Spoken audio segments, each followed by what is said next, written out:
perkenalkan, nama saya Muhammad Iksan Mandiri dari kelas TI non-reguler dengan NIM 21104410070.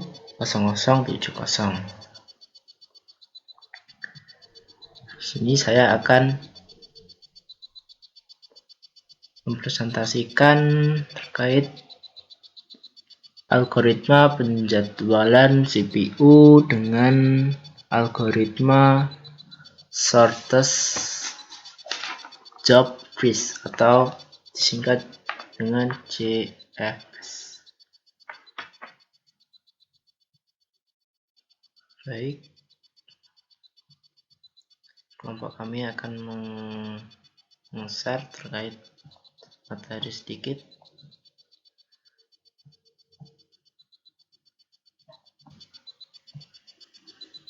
Baik, kami dari kelompok 4 ingin mempresentasikan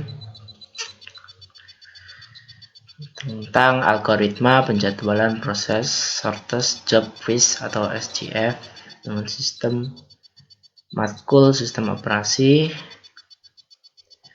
Kami dengan nama kelompok nomor 1 Prita Eka Giana Nina dengan NIM 10 Ayu Purwaningsih, Winsoka Salsabila, dan 4 dengan saya sendiri Muhammad Iksan Mandiri. Baik, di sini ada penjelasan terkait shortest job freeze. Dalam sistem operasi dikenal istilah multiprogramming yang bertujuan untuk memaksimalkan penggunaan CPU dengan cara mengatur alokasi waktu yang digunakan oleh CPU sehingga proses berjalan sepanjang waktu dan memperkecil waktu idle. Oleh karena itu, perlu adanya penjadwalan proses-proses yang ada pada sistem untuk sistem yang hanya mempunyai prosesor tunggal. Unit prosesor hanya ada satu proses yang dapat berjalan setiap waktunya. Jika ada proses lebih dari satu, maka proses yang lain harus menunggu sampai CPU bebas dan siap untuk dijadwalkan kembali.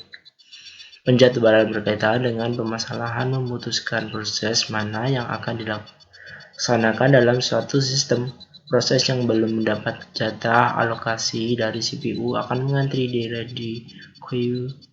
Algoritma penjadwalan berfungsi untuk menentukan proses manakah yang ada di ready queue yang akan dieksekusi oleh CPU. Bagian berikut ini akan memberikan ilustrasi algoritma penjadwalan shortest job freeze. Pada algoritma ini, di setiap proses yang ada di ready queue akan dieksekusi berdasarkan burst time terkecil. Hal ini mengakibatkan waiting time yang pendek untuk setiap proses, dan karena hal tersebut maka waiting time rata-ratanya juga menjadi pendek, sehingga dapat dikatakan bahwa algoritma ini adalah algoritma yang optimal. Jadi di sini ada contoh ya, prosesnya ada 4, P1, P2, P3, P4. Arrival time-nya 0,0 ditulis dengan ini titik 2.0, 4.0, 5.0, dan burst time-nya 4, P1 7, P2-nya 4, P3 burst time-nya 1, dan P4-nya burst time-nya 4. Dari sini contoh ada 4 buah proses yang datang berurutan, yaitu P1 dengan arrival time pada 00 ms ini, dan burst time-nya 7 ms. Dengan arrival time pada 2.0 ms dan burst time 4 ms ini, 4P3 dengan arrival time pada 4.0 ms dan burst time 1 ms. P4 dengan arrival time pada 5.0 ms dan burst time-nya 4 ms.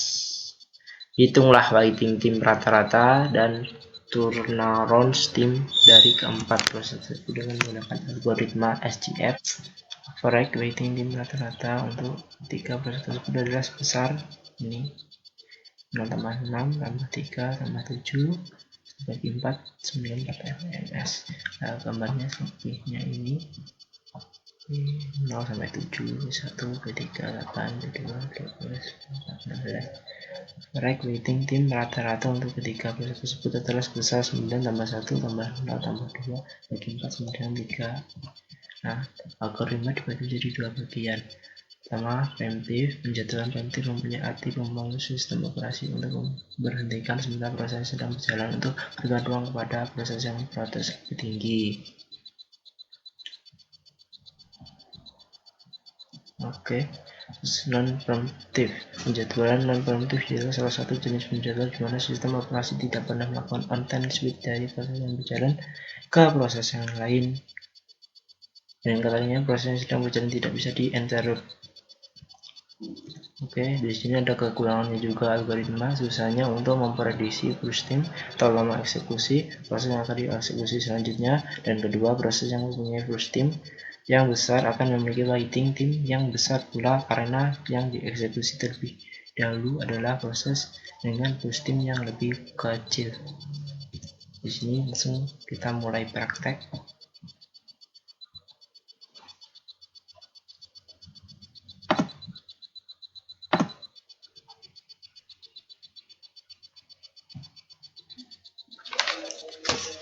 Assalamualaikum warahmatullahi wabarakatuh. Di sini kelompok kami, kelompok 4, ingin menjelaskan bagaimana cara manual untuk menjadwalkan CPU dengan algoritma GFS preemptive atau bisa disebut dengan shortest job phase scheduling atau proses kerja terpendek. Jadi berprioritas, langsung saja saya berikan contoh melalui Excel dengan 6 proses. Jadi di sini saya akan bikin judul terlebih dahulu, namanya algoritma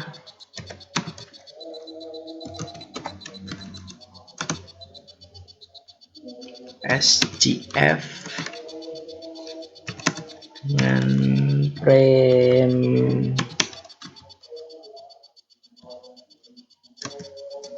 preemptif 6 proses.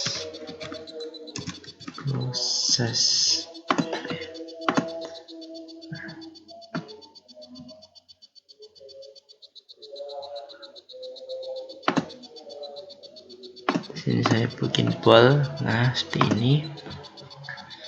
Ini saya bikin, nah oke.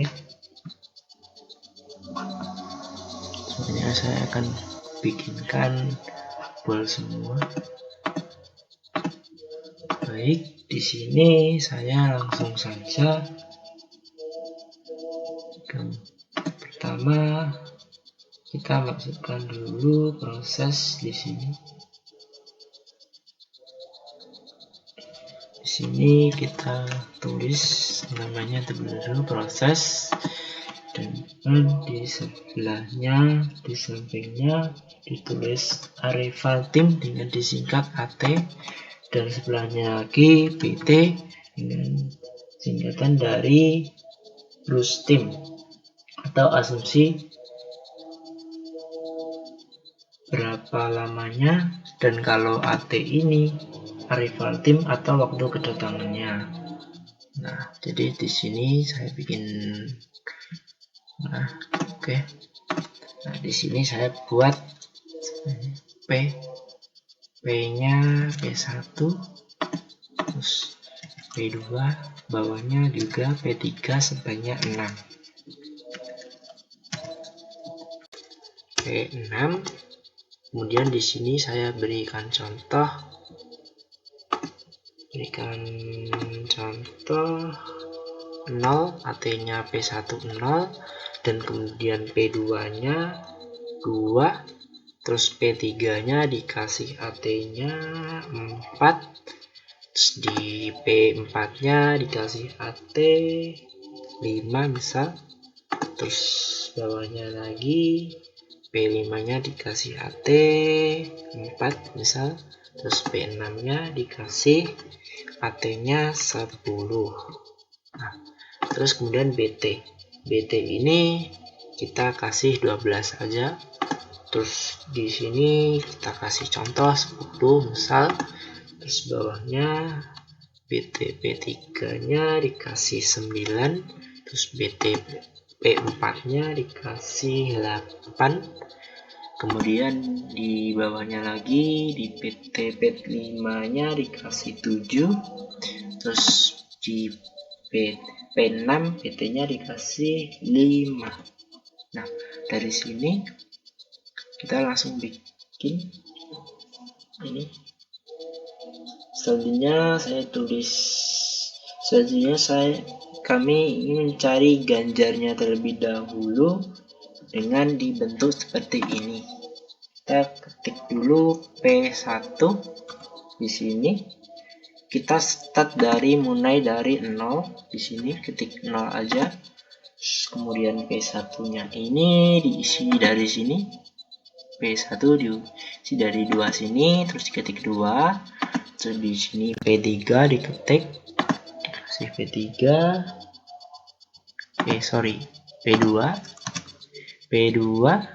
P2-nya ngikut di sini jadi 4. Kemudian di sini ditulis P3, di D16 ini ditulis P3, terus P3 ini di sini terdapat 5.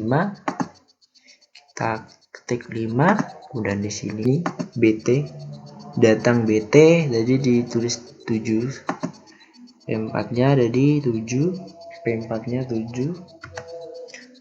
Kemudian di sini tulis P5 nya 10, ini 10, AT 10 di sini. Kemudian sambil ini selanjutnya ditulis sisa BT nya ya, sisa BT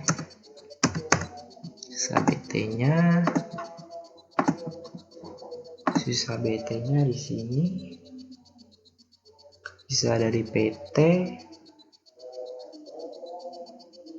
ini 12 dikurangi 2, ini sisanya P1, sisa 10 begini. Terus P2 nya seperti ini. 10 ini berasal dari ini BT, si BT ini. BT nya ini kan 12, P1 nya kan 12 ya, 12. Jadi rumusnya seperti ini, saya tulis di sini saja.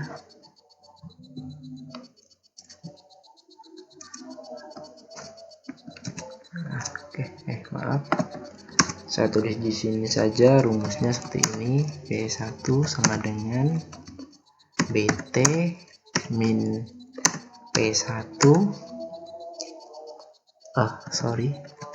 BT B min 1 dikurangi dalam kurung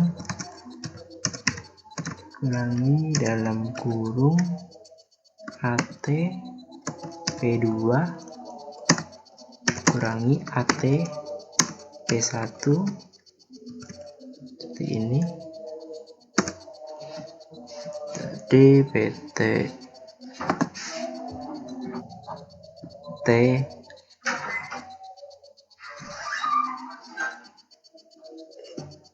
BT nya 12 ini 12 terus dikurangi dalam kurung AT P2 nya 2 ini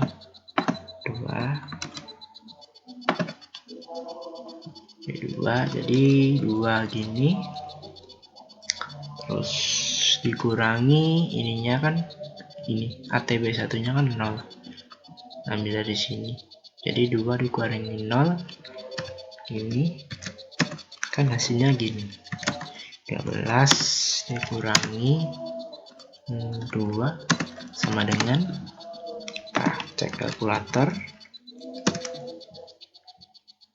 Di sini 12 terus dikurangi 2 sama dengan 10. Nah, hasil 10 kita copy, terus kemudian kita paste di sini. Nah, jadi dah ini 10. Oke. Terus kita lanjut ke P2, sisa P2 nya di sini sama saja, tetap kayak rumus sama.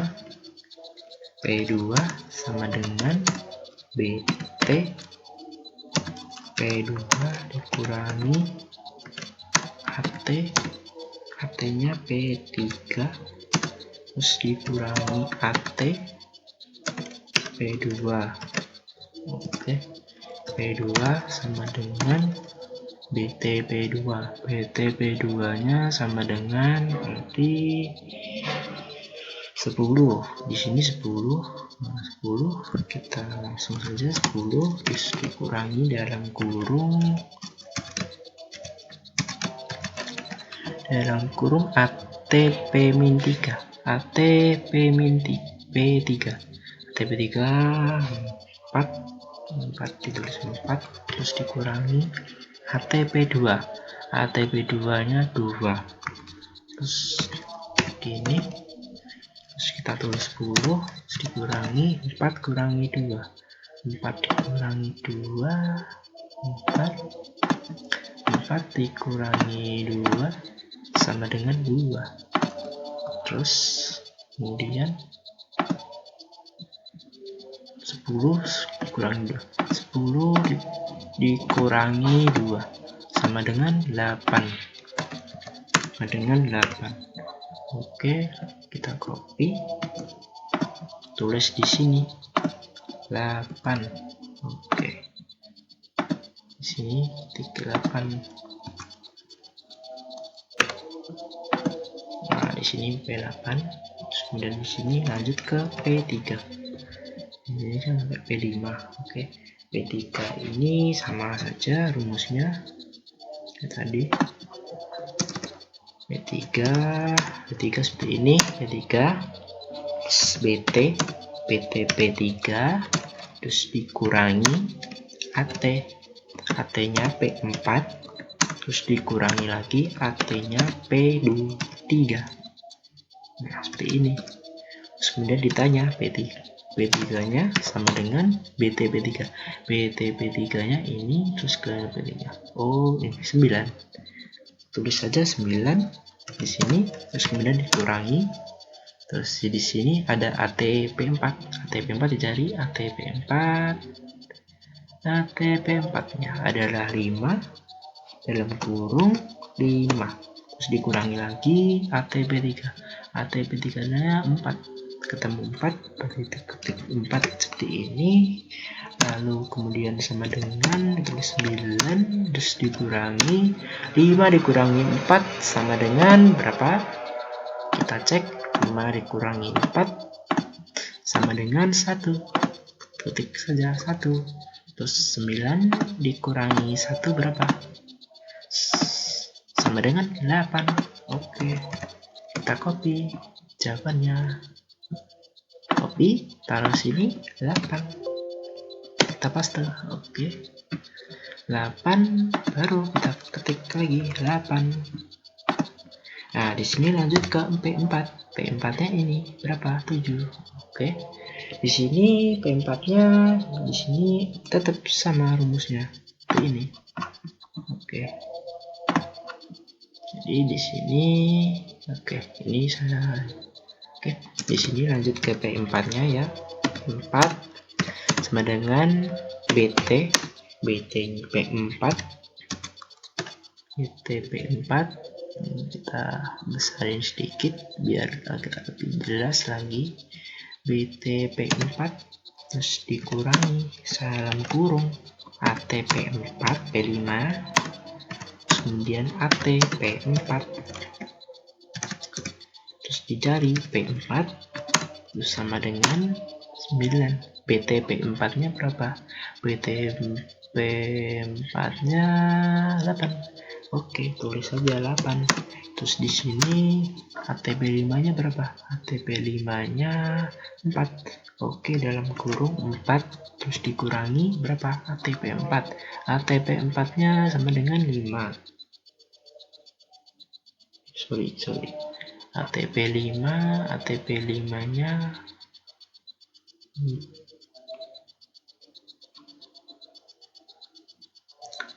ini.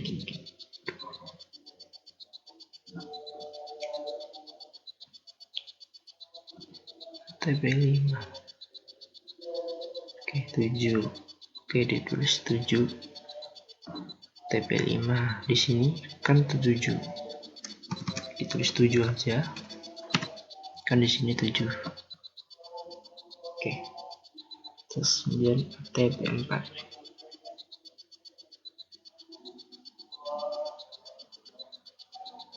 ATP 4 nya ini berasal dari 5. ATP 4 ini P4 nya kan 5, jadi 7 sama 5 ini diambil dari PT nya ini berarti 5. Terus P ini terus 8 kurangi 7 kurangi 5 berapa? 7 kurangi 5, kita cek 7 kurangi 5 sama dengan 2. Isi di sini 2. Oke, 8 kurangi 2 berapa? 8 kurangi 2. Oke, 8 kurangi 2 berapa? 6. Oke, terus ini 6. Nah, berarti di sini rumusnya langsung gini. Bukan ATP 5, tapi BTP 5. BTP 4, sorry.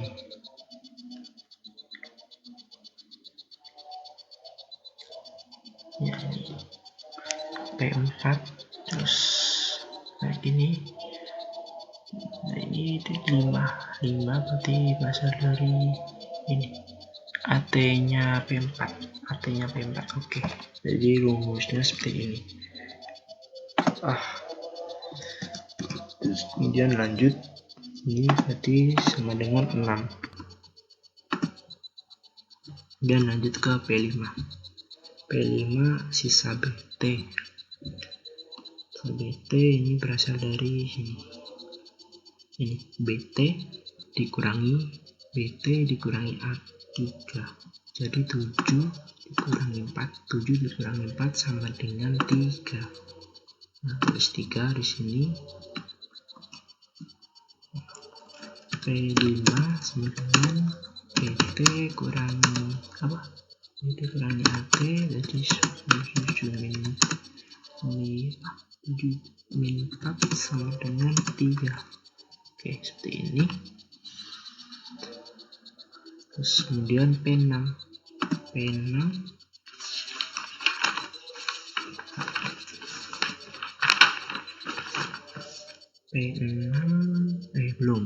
belum. Jadi di sini lanjut. Nah, ini lanjutnya P5. Habis P5 yaitu kita lanjut ke P6. Ketik saja P6. Kemudian di sini. Nah, di sini caranya gini.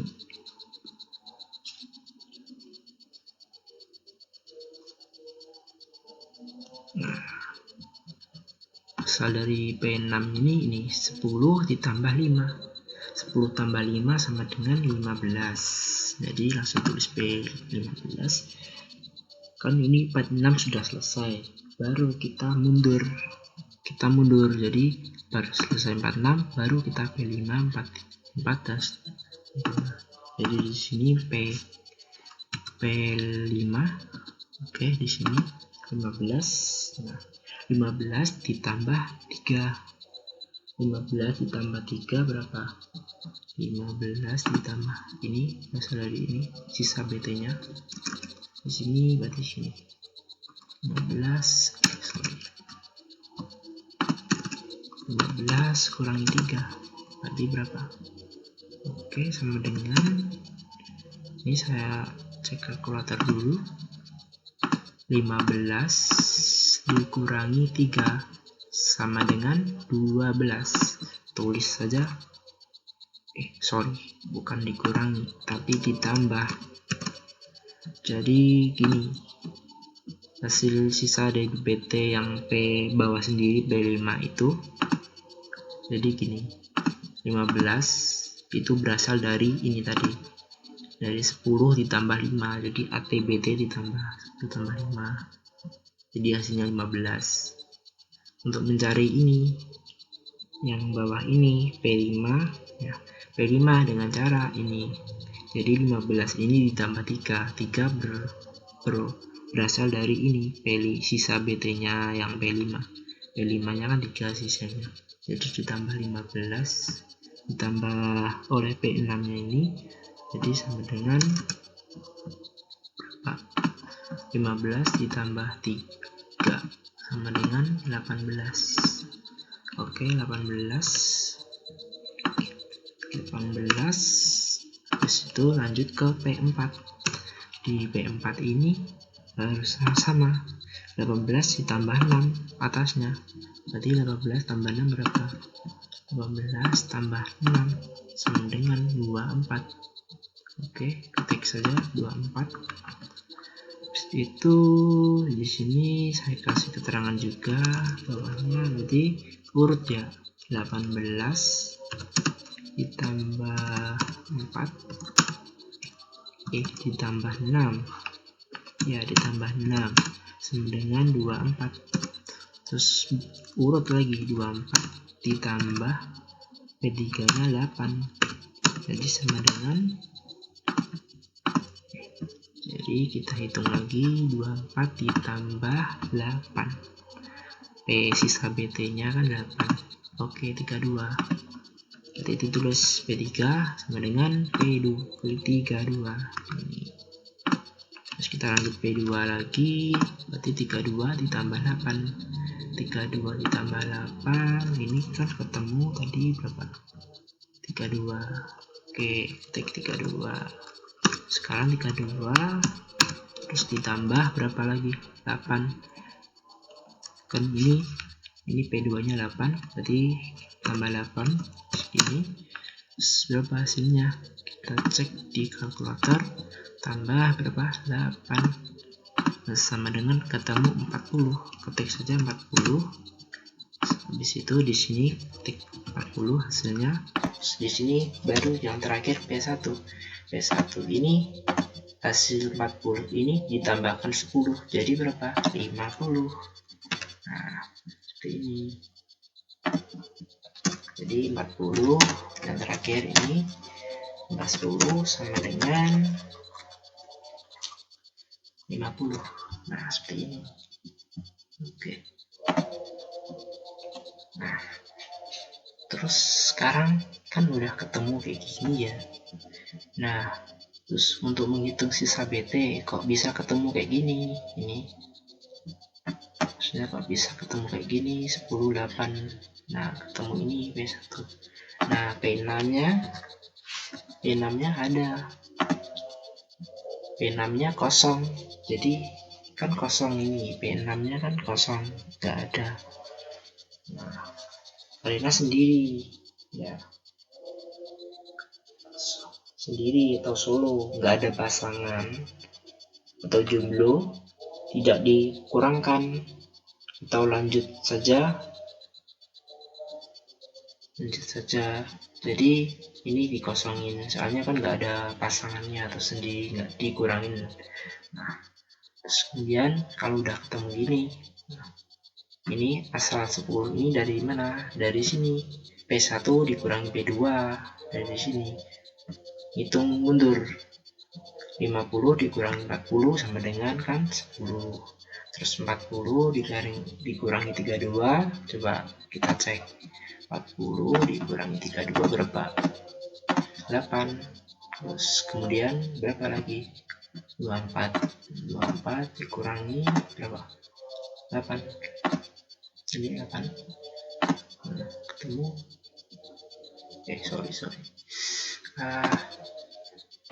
bukan di sini. 32 dikurangi 24 berapa? Kasihnya 8, berarti tulis P3 nya ketemu 8. Terus kemudian 24 dikurangi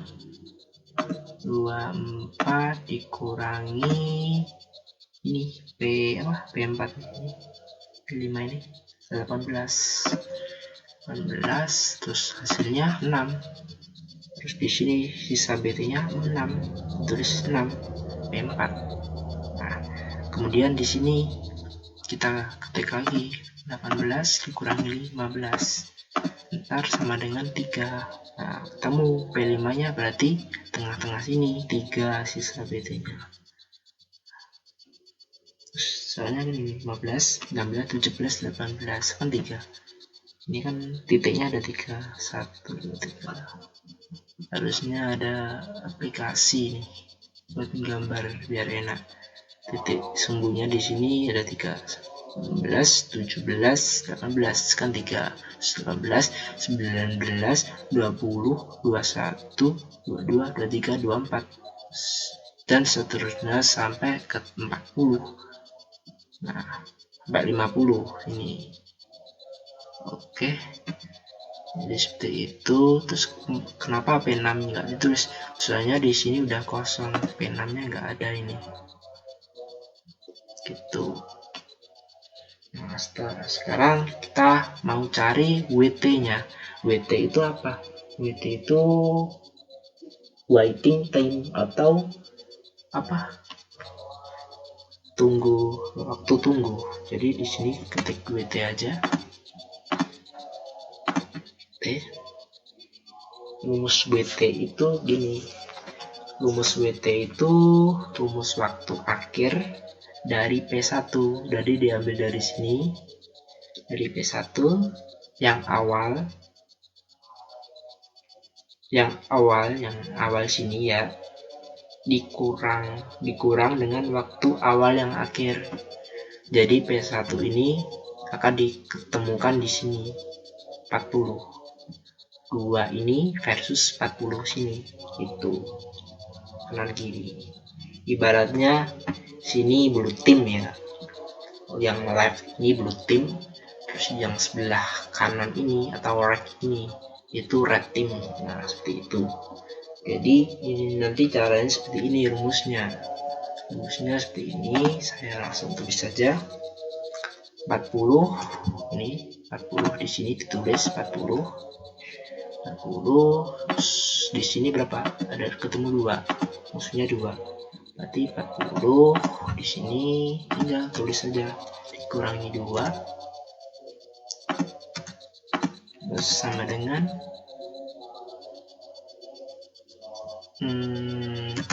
40 dikurangi 2 sama dengan, oke, kita cek di sini 40 dikurangi 2 sama dengan berapa? 38. Oke, tulis saja 38. Oke, di sini ketemu, kita tarik sedikit. Oke. Habis itu bawahnya kita kasih. Nah, kan udah ketemu nih 38. Udah, ini langsung saja. Nah, terus kemudian di sini kan udah ketemu 4 P2 ini. Udah saya tandai ya. Nih P2.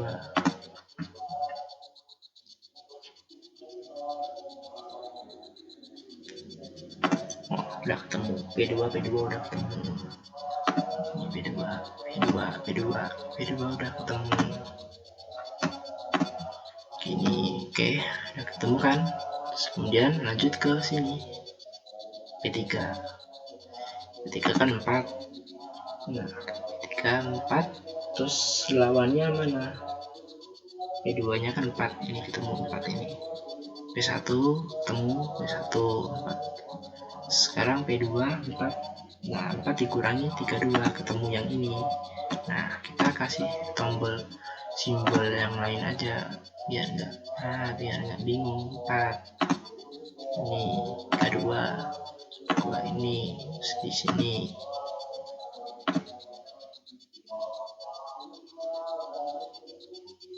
Oke, sorry. tadi kuning. Nah, di sini hijau. Nah, oke. Nah, udah. Di sini kuning. Nah, baru di sini hijau. Nah, ini biar nggak bingung nanti. Nah, oke. Jadi di sini kan ketemu 32 nih. 32, terus yang kiri berapa? Blue team.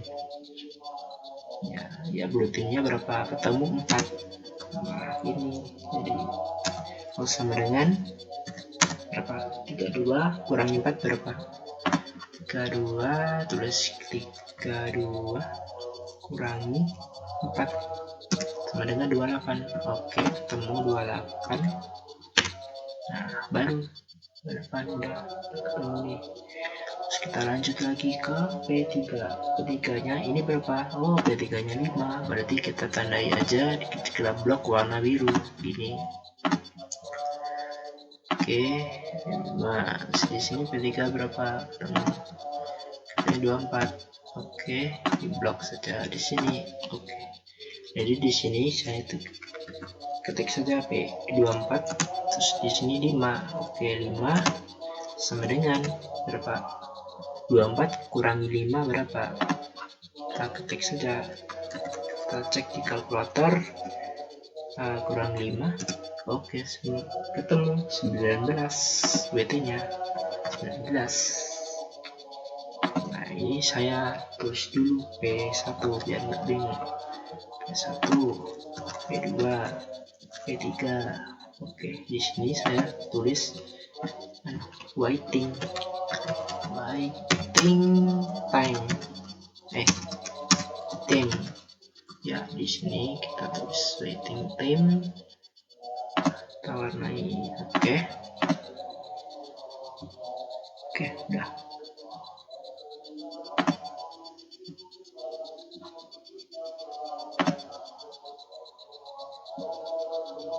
Oke, nah sini.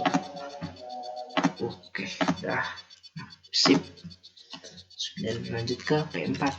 Nah, P4-nya ketemu 18 dan di sini 7. Oke. Kita tandai warna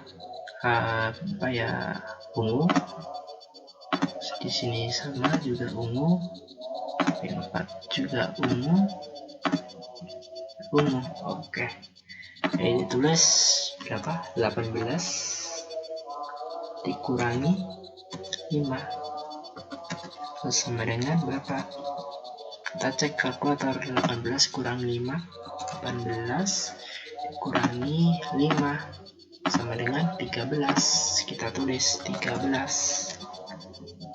Nah, di sini 13. Oke. Kemudian sorry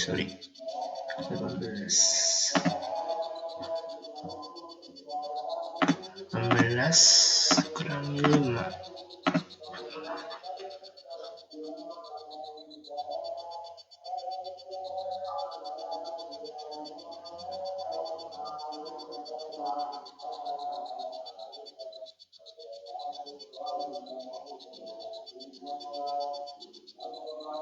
Oke, di sini 13. Ketemu 13 kan ya? Soalnya kan ini 18 kan dikurangi 5 dengan 11.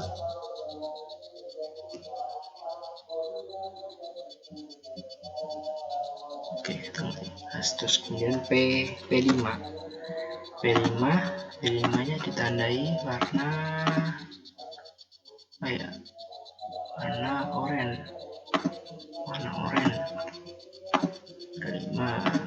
Ini oranye. Nah, gini biar nggak bingung.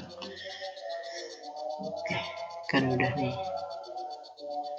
Oke, berarti 15 kurangi 10 sama dengan berapa?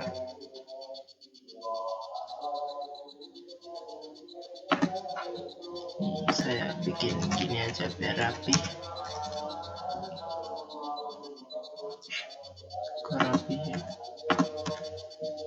Sorry, nggak rapi.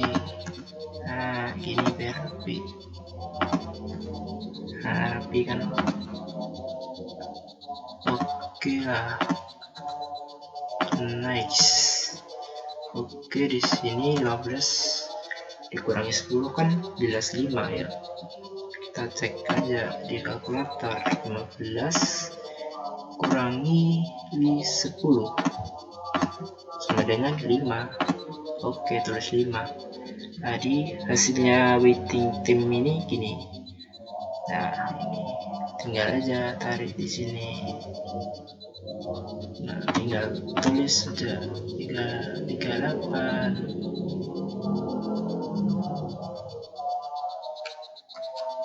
Nah, 38 terus berapa? 28 19 terus berapa? 13 ya, 13 5. Oke, P6 nggak ada soalnya kosong. Kasihan sendiri, makanya nggak ada sisa BT nya. Ini kasihan, ini jomblo dia, papa solo, jadi nggak ada yang dikurangin. Oke, berarti ini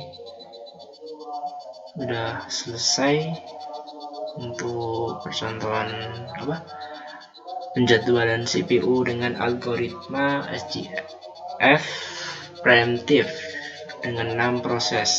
Seperti ini kurang lebih contohnya. Terus mungkin, nah ini tinggal kita hitung rata-rata. Nah, rata-rata gimana caranya? Nah, di sini di Excel ini ada dipermudahkan untuk berhitung, ada rumusnya. Di sini saya tulis saja R rata-rata. Di sini ketik sama dengan ya rumusnya Frex.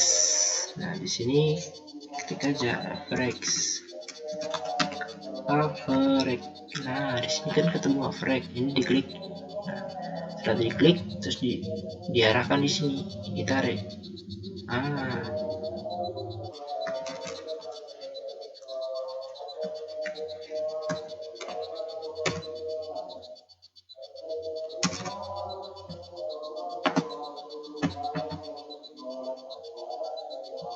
gini caranya.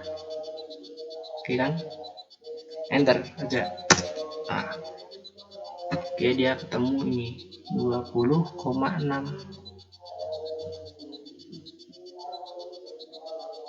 Udah kayak gini contohnya.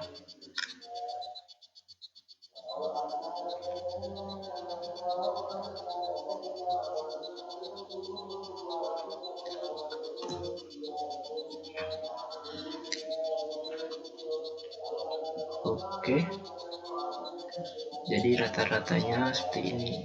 Ini rata-rata.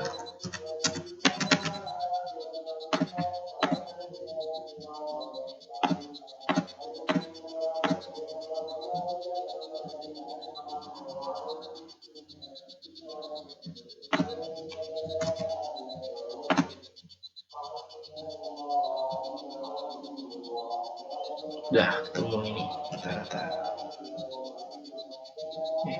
Terlalu besar, singkat aja. Nah, udah gini. Oke, udah ketemu hasilnya ini 20,6. jadi rumusnya sama dengan average D7 itu ini sama ini, P1 ini, terus dibagi D11 sama D11 di sini, ditarik. Oke, langsung muncul ini rata-ratanya 20,6. Ini kosong, nggak ada. Jomblo tuh. Oke, cukup sekian, terima kasih. Semoga pembahasan terkait ini penjadwalan algoritma GF preemptive dengan 6 proses ini semoga bisa bermanfaat dan bisa untuk memenuhi tugas kelompok sistem operasi, matkul sistem operasi. Mungkin cukup sekian. Bila ada kekurangan atau kelebihan, mohon maaf yang sebesar-besarnya. Wabillahi taufiq wal hidayat. Wassalamualaikum warahmatullahi wabarakatuh. Oke, saya save.